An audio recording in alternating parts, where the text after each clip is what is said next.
పంచతంత్రం మిత్రలాభం. ఈ కథలలో చిత్రాంగుడు తన పూర్వ కథని ఇలా చెప్పాడు. చిత్రాంగుడు అనే నేను పుట్టగానే నా తల్లి వేటగానికి చిక్కి మరణించింది. ఆ రోజు నుంచే నా కష్టాలు మొదలయ్యాయి. తల్లిని పోగొట్టుకున్న నాకు మిగతా బిడ్డలు వాళ్ళ తల్లుల వద్ద నుండి ఎంతో ప్రేమను అనుభవించడం చూసి చాలా బాధ వేసేది. ఇలా ఉండగా ఒకరోజు నేను అందరితో కలిసి ఆహారం కోసం బయలుదేరాను. మనసు బాగుండక ఏదో ఆలోచిస్తూ నేను ఆ గుంపుతో కాకుండా విడిగా ఒంటరిగా నడవసాగాను. అలా నడుస్తూ పోతున్న నన్ను ఒక వేటగాడు చూసి వల వేసి పట్టుకున్నాడు. మొదట వాడు నన్ను చంపుతాడేమో అని భయపడ్డాను. నేను బ్రతికి ఉండి ఎవరికి మాత్రం ఏం లాభం, పోనీలే వీడికైనా ఉపయోగపడదాం అని అనుకున్నాను.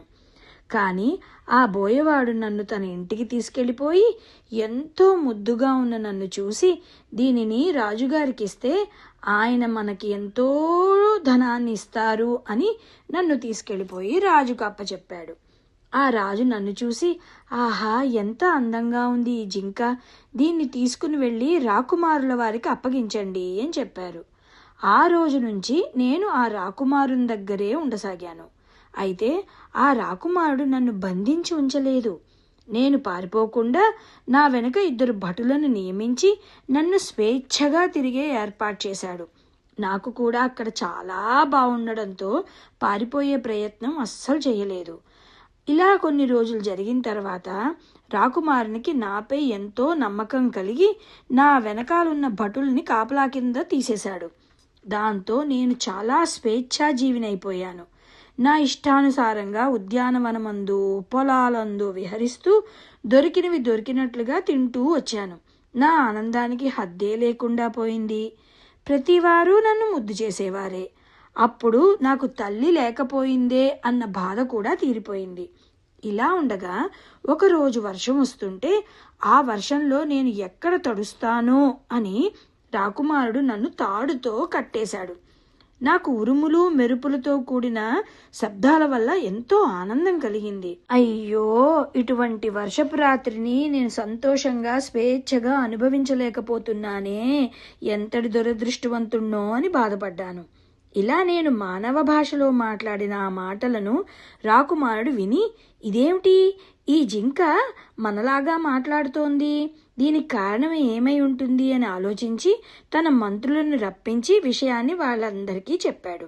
ఆ మంత్రులు రాకుమారుని మనసులోని భయాన్ని చూసి, రాకుమారా, నువ్వు చెప్పిన దాన్ని బట్టి చూస్తే ఈ జింక మనకి చెడును తీసుకొచ్చే మృగంలాగా ఉంది కనుక దీనిని వెంటనే అడవిలో వదిలేద్దామండి అని చెప్పారు.